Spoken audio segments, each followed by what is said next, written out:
Wiley's been doing large weldments for over 30 years. We provide anything from small weldments to weldments big as semi-trailers. Walkways for airports, 50-foot scuff panels for the semi-industry, big man baskets to put on boom trucks, a little bit of everything.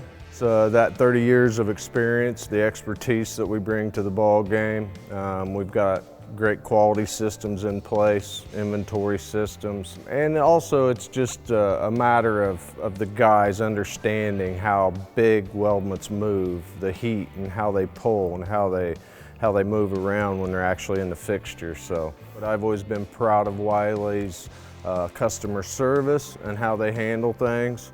There's more to just a project or a product than saying here it is. I mean, everything from the design phase, prototyping, to then actually building the unit, making sure that it's meeting specs and meeting what the customer's final intent is. Sometimes they have the best intentions on paper, but then realize, hey, if it did this or changed a little bit, it would be better. It's the teamwork, it's the mutual effort that goes into it that really brings a project together.